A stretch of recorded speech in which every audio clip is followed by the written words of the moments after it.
FSL ಎಸ್ಒಸಿಒ ವೈದ್ಯರ ತಂಡ ಸಮೇತವಾಗಿ ಈ ಮಹಜರನ್ನ ಮಾಡಲಾಗತ್ತೆ. ಒಂದು ವೇಳೆ ಮೃತದೇಹ ಪತ್ತೆ ಆದರೆ ಗಾಯದ ಗುರುತನ್ನ ಪರಿಶೀಲನೆ ಮಾಡಲಾಗತ್ತೆ. ಮೊದಲಿಗೆ ಗಾಯದ ಗುರುತನ್ನ ನೋಡಲಿರುವಂತ ವೈದ್ಯರ ತಂಡ ನಂತರ ಸ್ಥಳದಲ್ಲಿ ಎಲ್ಲಾ ಸಾಕ್ಷ್ಯವನ್ನ ಕಲೆ ಹಾಕಿ ಸೀಲ್ ಮಾಡಿ ಎಫ್ಎಸ್ಎಲ್ಗೆ ರವಾನೆ ಮಾಡ್ತಾರೆ.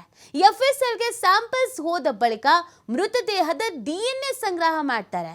ಸಿಗುವ ಮೃತದೇಹಕ್ಕೆ ಹಿಂದಿನ ನಾಪತ್ತೆ ಕೇಸ್ನ ಜೊತೆಗೆ ಪರಿಶೀಲನೆ ಮಾಡ್ತಾರೆ, ತಾಳೆ ಹಾಕ್ತಾರೆ. ಅದಕ್ಕೂ ಇದಕ್ಕೂ ಸಂಬಂಧ ಇದೆಯಾ, ಇದಾ ದೇಹ ಇರ್ಬೋದಾ, ಈ ದೇಹ ಇರ್ಬೋದಾ ಅಂತ. ಒಂದು ವೇಳೆ ಯಾರಾದರೂ ಮಿಸ್ಸಿಂಗ್ ಕೇಸ್ ಜೊತೆಗೆ ಹೋಲಿಕೆ ಆಯಿತು ಅಂತಂದ್ರೆ ದೂರುದಾರ ಕುಟುಂಬಸ್ಥರನ್ನ ಕರೆಸಿ ಅವರ ಡಿಎನ್ಎ ಸಂಗ್ರಹ ಮಾಡಿ ಮೃತದೇಹದ ತಲೆಬುರುಡೆಯನ್ನ ಆಧರಿಸಿ ವಯಸ್ಸನ್ನ ಪತ್ತೆ ಹಚ್ಚಲಾಗತ್ತೆ. ತಲೆಬುರುಡೆ ಆಧರಿಸಿ ಮುಖದ ಚಹರೆ ಸಿದ್ಧಪಡಿಸುವ ಸಾಧ್ಯತೆ ಇದೆ. ಪ್ರಕರಣದ ತನಿಖೆಗೆ ಎಸ್ಐಟಿ ಮುಂದಿದೆ ಸಾಲು ಸಾಲು ಸವಾಲುಗಳು. ಸಿನಿಮೀಯ ರೀತಿಯಲ್ಲಿಯೇ ಸಿನಿಮಾದಲ್ಲಿ ನಾವು ಹೇಗೆ ನೋಡ್ತೀವಿ, ಒಂದು ಇನ್ವೆಸ್ಟಿಗೇಷನ್ ಹೇಗೆ ನಡೆಯುತ್ತೋ ಅದೇ ರೀತಿಯಾಗಿ ಇಲ್ಲಿ ಇನ್ವೆಸ್ಟಿಗೇಷನ್ ನಡೆಯುತ್ತೆ. ಈ ಬಗ್ಗೆ ಮತ್ತಷ್ಟು ಮಾಹಿತಿಯನ್ನು ನೀಡ್ತಾರೆ ನಮ್ಮ ಪ್ರತಿನಿಧಿ ಆದಿತ್ಯ. ಮಂಗಳೂರಿನಿಂದ ಲೈವ್ನಲ್ಲಿ ಜಾಯ್ನ್ ಆಗ್ತಾ ಇದ್ದಾರೆ. ಆದಿತ್ಯ, ಪ್ರಕರಣದ ತನಿಖೆ ಹೇಗೆ ಸಾಗುತ್ತೆ ಅನ್ನೋದನ್ನು ನಾವು ನೋಡ್ತಾ ಇದ್ವಿ. ಅಂದುಕೊಂಡಷ್ಟು ಈಸಿ, ಬಾಯಿ ಮಾತಲ್ಲಿ ಹೇಳಿದಷ್ಟು ಈಸಿ, ನಾಳೆನೇ ರಿಸಲ್ಟ್ ಗೊತ್ತಾಗುತ್ತೆ ಅನ್ನುವಷ್ಟು ಈಸಿ ಈ ಕೇಸ್ ಇಲ್ಲ. ತುಂಬಾ ಸವಾಲುಗಳು ಇದೆ ಅನ್ನೋದು ಕೂಡ ಗೊತ್ತಾಗ್ತಾಗಿದೆ. ಸೊ ಮೊದಲಿಗೆ SIT ಟೀಮ್ ಹೇಗೆ ಸಿದ್ಧತೆ ಮಾಡ್ಕೊಂಡಿದೆ, ಏನೇನು ಪ್ಲ್ಯಾನ್ ಮಾಡ್ಕೊಂಡಿದೆ, ಹೇಗೆ ನಡೆಯುತ್ತೆ ಈ ತನಿಖೆ ಅಂತ ಆದಿತ್ಯ?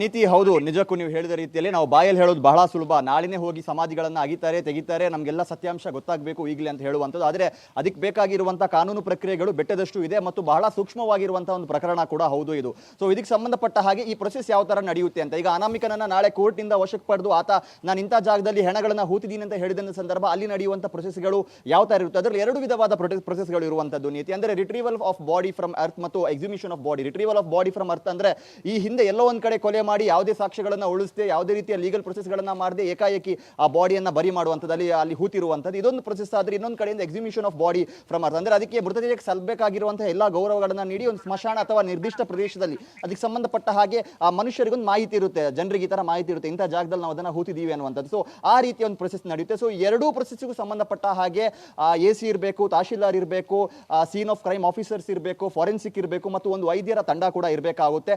ಯಾವಾಗ ಆ ಒಂದು ಕಳೆ ಬರಹ ಅಲ್ಲಿ ಸಿಕ್ಕುತ್ತೆ ಅಂತ ಆಗುತ್ತೋ ಸೊ ಅದರ ಫೈಂಡಿಂಗ್ಸ್ ನಡೆಯುತ್ತೆ. ಪ್ರಮುಖವಾಗಿ ಒಂದು ಹಂತದಿಂದ ಸ್ಯಾಂಪಲ್ಸ್ FSLಗೆ ಹೋದ ಬಳಿಕ DNA ಫೈಂಡಿಂಗ್ಸ್ ನಡೆಯುತ್ತೆ. ಮೊದಲಿಗೆ ಇದು ಯಾರ ಮೃತದೇಹ ಇದು, ಅಂದ್ರೆ ಇದು ಎಷ್ಟು ವರ್ಷದ ಹಿಂದೆ ಇದನ್ನ ಹೂಳಲಾಗಿತ್ತು, ಅಲ್ಲಿ ಹೂತು ಹಾಕಲಾಗಿತ್ತು, ಇದನ್ನ ಯಾರು ಹೂತು ಹಾಕಿದ್ರು ಅಥವಾ ಎಷ್ಟು ವರ್ಷದ ಹಿಂದೆ ಹೂತು ಹಾಕಿದ್ರು, ಆ ವ್ಯಕ್ತಿ ಆ ಸಂದರ್ಭದಲ್ಲಿ ಆತನಿಗೆ ವಯಸ್ಸು ಎಷ್ಟು, ಪ್ರಮುಖವಾಗಿ ಆ ಇಸಿವಿಯಲ್ಲಿ ಏನಾದರೂ ಮಿಸ್ಸಿಂಗ್ ಕಂಪ್ಲೇಂಟ್ಗಳು ಇದೆಯಾ, ಯಾರಾದರೂ ಮಿಸ್ ಆಗಿದ್ದೀರಾ, ಇದ್ರ ಬಗ್ಗೆ ಸ್ಥಳೀಯ ಪೊಲೀಸ್ ಠಾಣೆಗಳಲ್ಲಿ ಏನಾದರೂ ದೂರು ಇದೆಯಾ, ಅಥವಾ ಜನಸಾಮಾನ್ಯರ ನಡುವೆ ಇದರ ಬಗ್ಗೆ ಯಾವುದಾದ್ರೂ ಊಹಾಪೋಹದಂತ ಮಾತುಗಳು ಇದೆಯಾ, ಅಥವಾ ಕುಟುಂಬಸ್ಥರು ದೂರು ನೀಡಿದ್ರು ಕೂಡ ಪ್ರಕರಣವನ್ನು ದಾಖಲು ಮಾಡದೇ ಇರುವಂತಹ ಪ್ರಕರಣಗಳು ಇದೆಯಾ. ಸೊ ಈ ಪ್ರಕರಣದಲ್ಲಿ ಆ ಹಂತಕ್ಕೂ ಹೋಗಿ SIT ಅಧಿಕಾರಿಗಳು ತನಿಖೆಯನ್ನ ಮಾಡ್ತಾರೆ. ಸೊ ಆ ವರ್ಷ ನಾಪತ್ತೆಯಾಗಿರುವಂತಹ 1-2 ವರ್ಷದಲ್ಲಿರುವಂತಹ ಎಲ್ಲ ಮಿಸ್ಸಿಂಗ್ ಕಂಪ್ಲೇಂಟ್ಗಳನ್ನು ಕೂಡ ತಡ್ಕಾಡಬೇಕಾಗುತ್ತೆ. ಇದರೊಂದಿಗೆ ಇರುವಂತಹ ಅಸಹಜ ಸಾವು ಪ್ರಕರಣಗಳನ್ನು ಕೂಡ ಅದಕ್ಕೆ ತಾಳೆ ಹಾಕಬೇಕಾಗುತ್ತೆ. ಇದಾದ ಬಳಿಕ DNA ಫೈಂಡಿಂಗ್ಸ್ ನಡೆಯುತ್ತೆ. ಯಾರಾದರೂ ಕುಟುಂಬಸ್ಥರು ಮುಂದೆ ಬಂದು ಅಥವಾ SIT ಅಧಿಕಾರಿಗಳಿಗೆ ಇಂಥವ್ರು ಇದ್ದಾರೆ, ಇವರು ಕಂಪ್ಲೇಂಟ್ ಕೊಟ್ಟಿದ್ರು ಅನ್ನುವಂಥವ್ರು ಏನಾದರೂ ಗಮನಕ್ಕೆ ಬಂದರೆ ಅವ್ರನ್ನ ಕರ್ಕೊಂಡು ಹೋಗಿ ಅಲ್ಲಿ DNA ಫೈಂಡಿಂಗ್ಸ್ ಅನ್ನ ಮ್ಯಾಚ್ ಮಾಡಲಾಗುತ್ತೆ. ಇವರ DNA ಮತ್ತು ಅವರ DNA ಹುಟ್ಟಿರುವಂತಹ ಏನು ಸಿಕ್ಕಿರುವಂತಹ ಮೃತದೇಹದ ಒಂದು DNA ಮ್ಯಾಚ್ ಆಗುತ್ತಾ ಅನ್ನುವಂಥದ್ದನ್ನ ನೋಡ್ತಾರೆ. ಇದರೊಂದಿಗೆ ಮೃತದೇಹವನ್ನ ರೀಕನ್ಸ್ಟ್ರಕ್ಟ್ ಮಾಡಲಾಗುತ್ತೆ. ಇದು ಹೆಣ್ಣೋ ಗಂಡೋ ಅಥವಾ ಇದರ ವಯಸ್ಸು ಎಷ್ಟು, ಆ ಮೃತದೇಹ ಏನು ಸಿಗುತ್ತೋ, ಆ ಅಸ್ಥಿಪಂಜರ ಏನು ಸಿಗುತ್ತೋ ಅದರ ತಲೆಬುರುಡೆಯ ಆಧಾರದಲ್ಲಿ ಇದು ಎಷ್ಟು ವರ್ಷದ ವ್ಯಕ್ತಿಯ ಒಂದು ಮೃತದೇಹ ಆಗಿತ್ತು ಆ ಸಂದರ್ಭದಲ್ಲಿ ಅನ್ನುವಂಥದ್ದನ್ನ ಫೈಂಡ್ ಮಾಡ್ತಾರೆ. ಇದರೊಂದಿಗೆ ಹಲ್ಲಿನ ಆಧಾರದಲ್ಲೂ ಕೂಡ ಆ ಒಂದು ಬುರುಡೆಯ ಒಂದು ಹಲ್ಲಿನ ಆಧಾರದಲ್ಲೂ ಕೂಡ ಎಷ್ಟು ವರ್ಷದ ಹಿಂದೆ ಇದನ್ನ ಹೂತು ಹಾಕಲಾಗಿತ್ತು ಮತ್ತು ಅಂದಾಜು ವಯಸ್ಸನ್ನ ಅಲ್ಲಿ ಲೆಕ್ಕ ಹಾಕಲಾಗುತ್ತೆ. ಇದರೊಂದಿಗೆ ಆ ಒಂದು ಫೇಸ್ ರೀಕನ್ಸ್ಟ್ರಕ್ಟ್ ಮಾಡುವಂತಹ ಪ್ರಕ್ರಿಯೆಗಳು ಕೂಡ ಇದೆ. ಈ ವ್ಯಕ್ತಿಯ ಅಂದಾಜು ಮುಖ ಚಹರೆ ನಾವು ಇಲ್ಲಿ ಸ್ಕೆಚ್ ಮಾಡ್ತೀವಿ, ಯಾರನ್ನಾದ್ರೂ ಹುಡುಕ್ಬೇಕನ್ನೋ ಸಂದರ್ಭ ಸ್ಕೆಚ್ ಮಾಡುವಂಥದ್ದು ಇರುತ್ತೆ, ವಾಂಟೆಡ್ ಲಿಸ್ಟ್ ಅಲ್ಲಿ ನಾವು ಇದನ್ನ ನೋಡ್ತಾ ಇರ್ತೀವಿ. ಅದೇ ರೀತಿಯಲ್ಲಿ ಈ ವ್ಯಕ್ತಿ ಈ ಬುರುಡೆಯ ಒಂದು ಫೇಸ್ ರೀಕನ್ಸ್ಟ್ರಕ್ಟ್ ಮಾಡುವಂಥದ್ದು, ಅಂದಾಜು ಮುಖ ಚಹರೆ ಈ ತರ ಇರಬಹುದೇನೋ ಅನ್ನುವಂಥ ರೀತಿಯಲ್ಲಿ ಕೂಡ ಅದನ್ನ ರೆಡಿ ಮಾಡಿ ಅದನ್ನ ಯಾರಾದ್ರೂ ಕುಟುಂಬಸ್ಥರು ಇದ್ರೆ ಅವರಿಗೆ ಏನಾದರೂ ಮಾಹಿತಿಯನ್ನು ರವಾನಿಸಬೇಕಾದ್ರೆ ಪಬ್ಲಿಕ್ ಡೊಮೈನ್ ಅಲ್ಲೂ ಕೂಡ ಅದನ್ನು ಹಾಕುವಂತ ಸಾಧ್ಯತೆಗಳು ಇದೆ. ಇನ್ ಕೇಸ್ ಅದು ಯಾರದ್ದು ಮೃತದೇಹ ಅಥವಾ ಅವರ ಕುಟುಂಬಸ್ಥರು ಎಲ್ಲಿದ್ದಾರೆ ಅನ್ನುವಂಥ ಸಮರ್ಪಕ ಮಾಹಿತಿ ಸಿಗದೆ ಹೋದ್ರೆ ಆ ಫೇಸ್ ರೀಕನ್ಸ್ಟ್ರಕ್ಟ್ ಮಾಡಿಯೂ ಕೂಡ ಆ ಒಂದು ಮಾಹಿತಿಯನ್ನು ನೀಡುವಂತ ಒಂದು ಸಾಧ್ಯತೆಗಳು ಇದೆ. ಸೊ ಈಗ ಆತ ಒಂದು ಕಳೆ ಬರಹವನ್ನ ಇದು ಒಂದು ಬಾಡಿಯನ್ನ ಹೊರತೆಗೆಯುವ ಸಂದರ್ಭ ನಡೆಯುವಂಥ ಪ್ರೊಸೆಸ್ಗಳು. ಈಗಾಗಲೇ ಒಂದು ಕಳೆ ಬರಹವನ್ನು ಆತ ತಂದು ಕೊಟ್ಟಿದ್ದಾನೆ. ಮೊದಲಿಗೆ ಆ ಜಾಗದ ಒಂದು ಮಹಜರಾಗಬೇಕು. ಆತ ಹೇಳ್ತಾ ಇದ್ದಾನೆ, ನಾನು ಸುಮಾರು ವರ್ಷಗಳ ಹಿಂದೆ ಅಲ್ಲಿಯೇ ಆ ಒಂದು ಮೃತದೇಹವನ್ನ ಹೂತಿದ್ದೆ, ಇಂಥದ್ದೇ ಜಾಗದಿಂದ ಅದನ್ನೀಗ ನಾನು ಎತ್ಕೊಂಡ್ ಬಂದಿದ್ದೀನಿ ಅನ್ನುವಂಥದ್ದು. ಸೊ ಆತ ಕೊಟ್ಟಂತ ಆ ಕಳೆ ಬರಹದಲ್ಲಿರುವಂತಹ ಮಣ್ಣಿನ ಸ್ಯಾಂಪಲ್ ಮತ್ತು ಆತ ಎಲ್ಲಿ ಆ ಒಂದು ಸ್ಪಾಟ್ ಅನ್ನ ಆತ ತೋರಿಸ್ತಾನೋ ಆ ಜಾಗಕ್ಕೂ ಅದು ಮ್ಯಾಚ್ ಆಗುತ್ತಾ ಅನ್ನುವಂಥದ್ದನ್ನು ನೋಡಬೇಕು. ಸೊ ಇದಾಗಬೇಕು ಅಂದ್ರೆ ಮಹಜರು ಪ್ರಕ್ರಿಯೆ ನಡಬೇಕಾಗುತ್ತೆ. ಸೊ ಆತನನ್ನ ಮೊದಲಿಗೆ SIT ಅಧಿಕಾರಿಗಳು ವಶಕ್ಕೆ ಪಡಿಬೇಕಾಗುತ್ತೆ. ವಶಕ್ಕೆ ಪಡೆಯುವ ಮುನ್ನ ಕೋರ್ಟಿಗೆ ಕೂಡ ಹೋಗಬೇಕಾಗುತ್ತೆ. ಕೋರ್ಟಿನ ಅನುಮತಿಯ ಮೂಲಕವೇ ಆತನನ್ನ ವಶಕ್ಕೆ ಪಡೆಯುವಂತ ಪ್ರಕ್ರಿಯೆಗಳು ನಡೆಯುತ್ತೆ. ಆ ಬಳಿಕ ಆ ಸ್ಪಾಟಿಗೆ ಹೋಗಿ ಅಲ್ಲಿನ ಒಂದು ಮಣ್ಣಿನ ಸ್ಯಾಂಪಲ್ ಅನ್ನ ಕೂಡ ಪಡೆದು ಅದನ್ನ ಕೂಡ ಈಗ FSLಗೆ ಅದು ಹೋಗಿದೆ, ರಿಪೋರ್ಟ್ ಒಂದು 3-4 ದಿನದಲ್ಲಿ ಬರುತ್ತೆ ಅನ್ನುವಂಥ ಮಾಹಿತಿ ಕೂಡ ಇದೆ.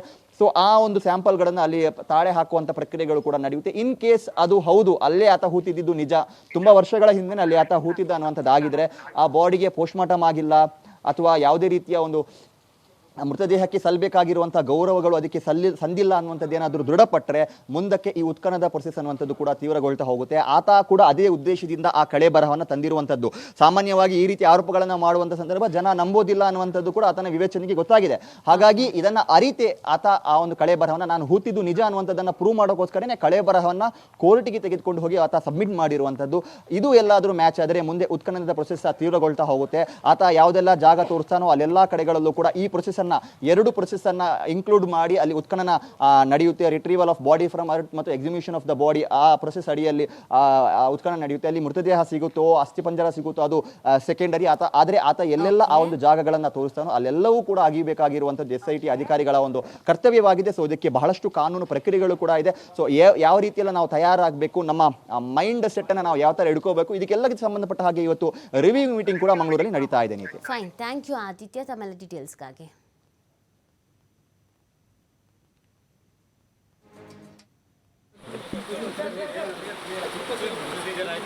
ಏನಾಯ್ತು?